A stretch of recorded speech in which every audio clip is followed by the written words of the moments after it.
እንደምን ሰላም ሰላም ነው? እግዚአብሔር ይመስገን። ሰላም ነው አለው። እንዴት ነው? እግዚአብሔር ይመስገን። አለን። ስራ ላይ ነው ተመሰለኝ። አዎ ስራ ላይ ነው። ምን እረፍት አለ? መድኃኒቶችን እየቀመሙ ነው። እየቀመቀምኩ ነው እንግዲህ። ለዚህ ነው አክሜ ለህብረተሰቡ እንግዲህ ጤናማ አገልግሎት የምሰጠው ለዚህ ነው። አይ ጥሩ። እንግዲህ ያው ሰዓቴን አክብሬ ነው የመጣሁት። ጊዜዎትን ሻማቦት ነው። ችግር የለም። ጊዜዎትን ቁጭ በል።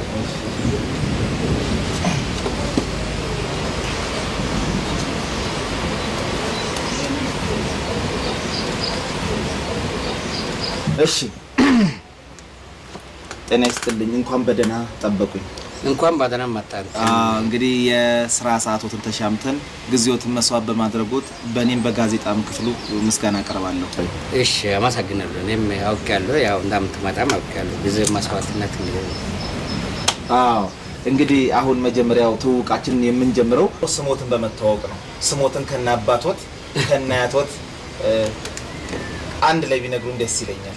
አጠቃላይ ማለት አጠቃላይ ፕሮፌሰር ጮሜ ጮሌ ሎጭ ነው። እንዴት ነው ስሙት? ለየት ያለ ነው። አወጣጡን ያስታውሱታል? እንግዲህ እኔ አላስታውስም። እንግዲህ አባቴ ምኒልክ ጊዜ ጦረኛ ነበረ። አንድ ጊዜ ተኩሶ ከሳተ በኋላ ሁለተኛ ግን ተኩሶ አይስት ምኒልክ የዛን ጊዜ ፈልገው ነበር ፋዘርን ማለት ነው። በዛን ጊዜ አሁን የተለያየ ክፍለ ሀገር እንሄድ ነበረ። መልካም። የትውልድ አካባቢው የት ነው? ያስታውሱታል? አስታውሳለሁ። እዛው ነው፣ አላመጣሁትም። እኔ በትራንስፖርት ነው የመጣሁት። እኔ ታዲያ ጎንደር ነኝ። እኔ አሁን ጎንደር ነኝ። ከዚህ በፊት በቲቪ ታይተዋል። ምን በማስመልከት ነበር በቲቪ ታዩት? ይሄ እኮ የቆየ ነገር ነው። በቴሌቪዥን ታየ ብለው እንደውም ዘመዶቼ ግማሹ ሀረቀ፣ ግማሹ ዲኖ፣ ግማሹ ድፍን ዳቦ ጉስክ እና ግማሹም ደግሞ ሌሎቹም በቃ ትደርሳላችሁ በማለት እንግዲህ በቴሌቪዥን ታየ በማለት ነው ተሰብስበው መጣና እንኳን ደስ አለ በማለት ነው እንትን ነው ላቅሶ ላይ ነው። እንዳጋጣሚ እኔ በዛ በኩል ሳልፍ ቀርጦኛል ከቴሌቪዥን ቃልጭ። በጣም ጥሩ። ወደ ውጭ ሀገር የመሄድ እድሉን አግኝተዋል። የሄዱት ለምንድን ነው? ለትምህርት ነው? ለንግድ ነው? ለሕክምና ነው? ለምንድን ነው? ያው የተለያየ ሀገሮች ሄጃሉ። አሜሪካንም ሄጃሉ፣ ደቡብ አፍሪካም ሄጃሉ፣ እንግሊዝም ሄጃሉ፣ አሜሪካም ሄጃሉ፣ ጀርመንም ሄጃሉ። የተለያየ ሀገሮች ሄጃሉ። በተለይ ታዲያ ብዙ አመት የቆየሁት ጣሊያን። ጣሊያን ለምንድን ነው ከሌላው? ለትምህርት ነው? ለንግድ ነው? ለምንድን ነው 10 አመት ከሌላው ሀገር ለየት ብሎ የቆዩበት? ጣሊያን 10 አመት የቆየሁበት ምክንያት ጣሊያንን ለማየት ነው። ምክንያቱም ለሚቀጥለው ጄኔሬተር ትውልድ ሊጠቅምም ላይጠቅምም ይችላል የሚል ግምት አለ። የሕክምና ባለሙያ ነው። ተመራምሮ ያገኙት መድኃኒት ምንድን ነው? እንግዲህ ተመራምሬ ለጊዜው ያገኘሁት የተለያዩ መድኃኒቶች ነው። ግን ፕሮፌሽናል ላይ ያደረኩት ክንታሮት በሽታ ላይ ነው። ክንታሮት በሽታ ላይ እንዴት ያተኮርኩ ብትል እኔ ወደ ውጭ ሀገር እንደነገርኩ የተለያየ ሀገሮች ሲሄድ እዚህ ጓደኞቼ ከባድ መኪና ላይ ሾፌሮች ሆኖ ያገኟቸው እና ወደ ቤት መጥተው ቁጭ ብሎ በምጫወቱ ሰዓት ሀፍ ባታክ ስዳውን ብለው ነው ሁዚስ ብዬ ጠየኩ። በሙቀት መማጠማ በሽታ ነው። ከዛ ጀምሬ ተመራመርኩ። ለዚህ አገልግሎት ላይ አንድ ጓደኛ ያለ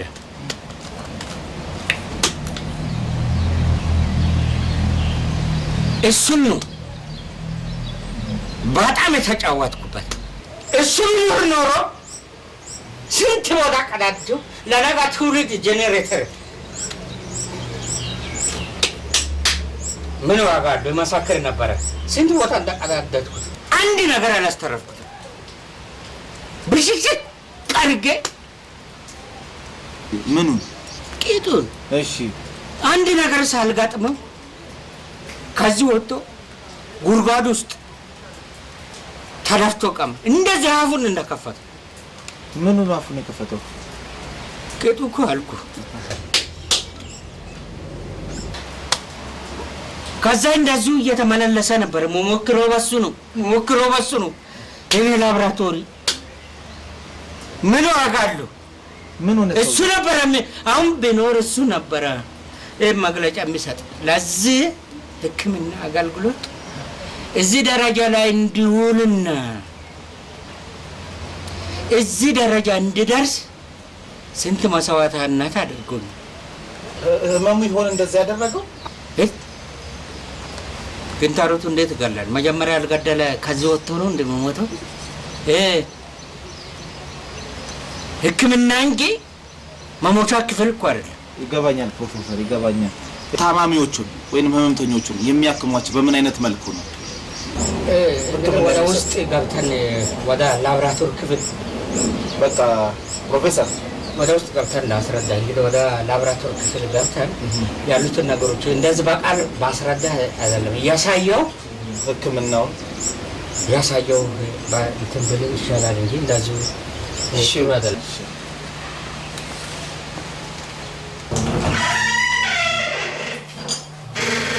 ያው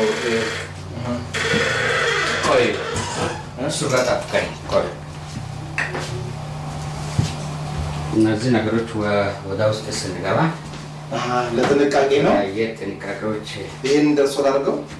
እንደናያርገ ይህንንም ጓንት ተጠቀም። ይሄ ነው እንግዲህ ላብራቶሪ ክፍል ማለት ይሄ ነው። መልካም እሺ እሺ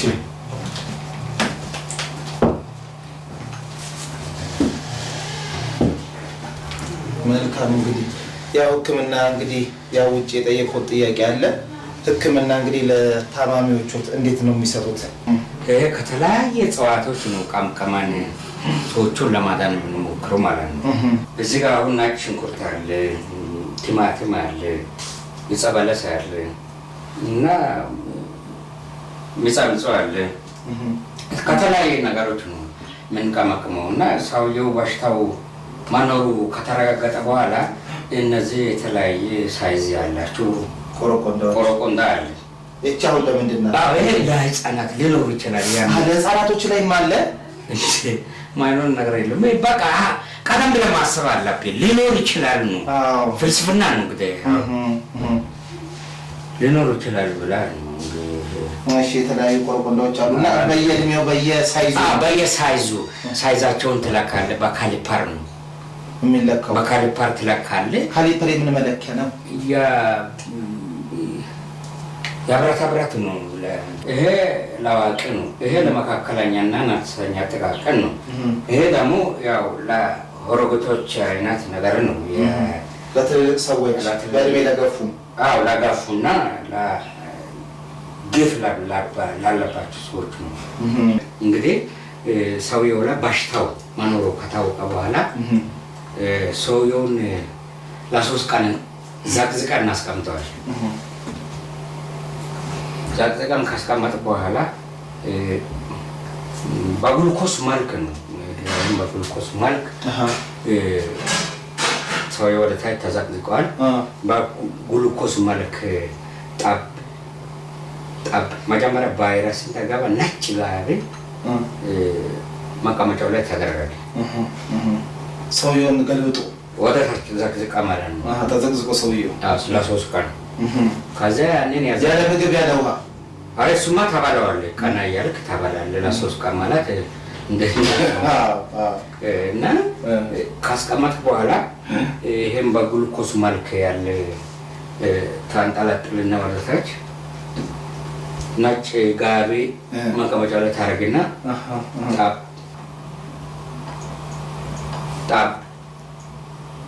ጣብ ብሎ ከዛ መምላትና ለመምላቱን ገለጥ ያደረግህ ታያለህ።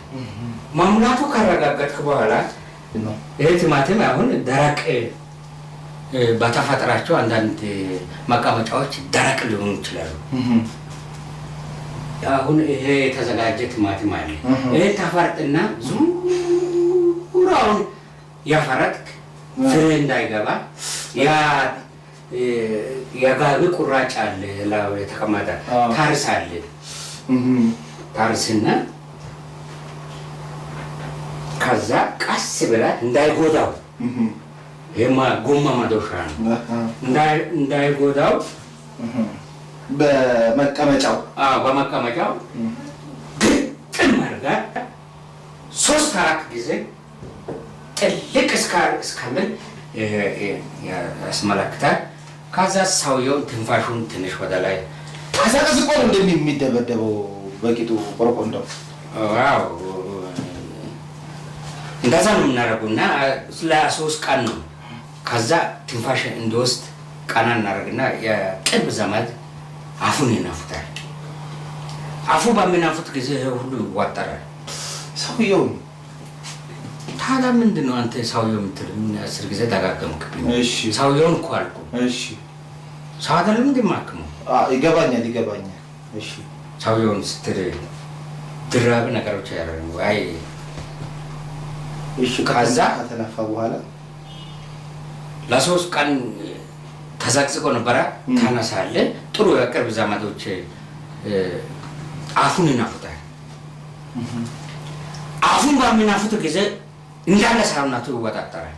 ክፍት ቦታዎችን ተዘጋጋል ምናምን ነገሮች። ከዛ ጭንቅላቱን ታረጋል።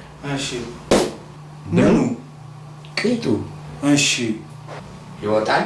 ቆረቆንዳው የሚል ነገር ድምጽ ትሰማል። መጨረሻው በዛ አይነት ነገር ነው የምናክማቸው ማለት ነው። አው ቃሪያም አለ እንደሚታይ። አሁን ቃሪያ ትመክረዋለህ ሰውዬው ታማሚውን ይሄ ገና ነው አልበሰለም፣ ተው እኔንም አታጨናንቀኝ። እምቢ ስል እችን ጫፏን ትበጥሳለህ። ጫፏን ትበጥስና ይሄ ቃሪያ መብሰሉና ለመብሰሉን በደንብ ፍሬዎቹን ካየ በኋላ ሰውዬውን ትቀረቅርላታለህ። በመቀመጫው በቃ ከዚህ አነሳ ያለመገናመጥ ከጥሩ አይቆም እያንገበገበው በቃ ፈተናክ ነው የሚለኝ ብኝ ብሎ ይቀራል። ይሄ ምንድነው? ቅጣት መሆኑ ነው። በቃ እንደዚህ ነው የምታደርገው። አንዳንድ ሰው መንገላስ ነው። መልካም። በቅርቡ ያው እርሶ የሕክምና ባለሙያ እንደመሆኑት መጠን በቅርቡ ሀገራችን አንድ በሽታ ተከስቶ ነበር፣ አተት የሚባል። አመጣጡ እንዴት ነው? መፍትሄውስ? አተት በጣም እኔ እንደምገባኝ ከሆነ በጣም ቀላል ነገር ነው። ቀላል ነገር ነው ልል የሚችል ነገር በጾምና በጸሎት በሽታው የሚለቅ ነገር እንጂ ብዙ የሚያጨናንቅ ነገር አይደለም ይመስለኛል። በጣም ጥሩ። እነዚህ ጋር ደግሞ የተለያዩ ብልቃጦች ይታዩኛል። ለቁርጥማት፣ ለፌስቱላ፣ ለስንፈተ ወሲብ ይላል። አሁን ይሄ ስንፈተ ወሲብ ይላል። ስንፈተ ወሲብ ማለት እንግዲህ አሁን ያው የወንዶች የብልት ስስ መሆንና እምቢ አልሰራም አስታስጋድዱኝ ብሎ እንደዚህ ጥፍ ብሎ እንደ ዣንጥላ በሚቀመጥበት ሰዓት ምን ታደርጋለህ? የተቀመቀመ ቅማቅሞች አሉ የተቀመሙ። ይህንን ሰውየው ትቆርጣለህ። ይህን ትቆርጥና እዚህ ድረስ የሞላ ትነክረዋለህ። እንትኑን ብልቱን ስስ ብልቱን ትነክራለህ። እየነከርከ በሚመጣ ሰዓት የራሱ የማቆም ባህሪ ያሉ የመነቃቃት ባህሪ ያሉ አንድ ካቆመ 5 ዓመት ሁሉ ላይበርድ ይችላል የሰውየው ብልቱ። ሰውየው ብልቱ እስከ 5 ዓመት ሁሉ ራሱ የመጋልገል የመቆም እንዴ 5 ዓመት ብሎ አስቸግረውም እንዴ? 5 ዓመት እኮ እንዴት ነው ሰውየው ቆሞስ የሚሄደው? እንዴት ሆኖ ነው? እንዴት ያደርገዋል? ወደ ጎን እንደዚህ የተዘጋጀ ላስቲክ አለ። ወደ ጎን እንደዚህ ለጥፎት ይላል። ምክንያቱም አሁን ልክ እንደ ሳምሰንግ ሞባይል አጥፎ አይደለም ላጥፎ ነው የሚሄደው። ለምን ባዛው ሊቀር ይችላል። ካጣፋው ሊቀር ስለሚችል እንደዚህ ወደ ጎን አድርጎ አስሮ አገልግሎት መስጠት ይችላል። ሴትዮዋ እንደፈለገች መውጣት፣ መውረድ፣ ማሽካካት የመሳሰሉትን ነገሮች በቃ በኋላ ማድረግ ትችላለች። እንግዲህ ላቦራቶሪ ውስጥ የነበረን ቆይታ ትንሽ እንግዲህ እዛ ቁጭ ብለን ስለ ቤተሰቦትና እስቲ ይቻላል አንዳንድ ጥያቄዎች ጠይቆታለሁ። አረፍ እንበል። አዎ ይቻላል። እንግዲህ እስቲ አሁን ደግሞ ስለ ቤተሰቡ እንጫወት። ለመሆኑ ትዳር አሉት? አዎ ትዳር አለኝ። ልጆች አሉ 6 ልጆች አሉ መሰለኝ። መቼም እረፍት ያሉት አይመስለኝም። እረፍት ሲኖሩት ባለቤቱን በምንድን ነው የሚያግዟቸው? እረፍት ሲኖረኝ ባለቤቴን እንግዲህ ያው መተጋገዝ እንዳለ ትልቅ ባለ ያለ እዛ ውስጥ ልጆቹን ዛፍዝፍ ቻፍ አድርጌ ዶሮ አይን አስመስዬ አጥብና ጠምዝዤ ቶሎ የሚደርቅ ልጅ አለ፣ ቶሎ የማይደርቅ ልጅ አለ። እነሱን ቦታ ላይ አስቀምጥና ስጠብቅ አመሻለሁ። በዚህ አጋጣሚ መንግስት ለልጆቹ ምን ቢያደርግሉት ምን ቢረዳው ደስ ይሎታል? መንግስት እንዲረዳኝ የሚፈልገው አሁን እነዚህ 5 ልጆች አሉ ብያለሁ፣ ወደ 7 ልጆች አሉ ብያለሁ። እነዚህን ልጆች ወስዶ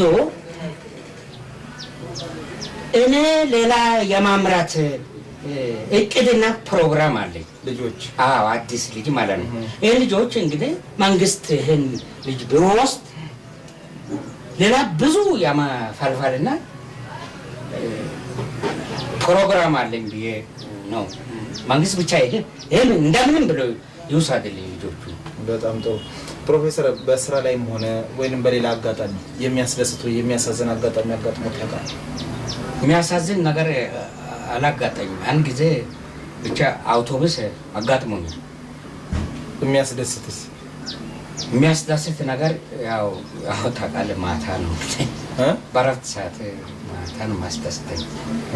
መቼም ይሄን ያህል ደክመው ምርጥ የሆነ የባህል ሕክምና ዘዴ አግኝተዋል። እንኳን ደስ ያሉት በድጋሚ።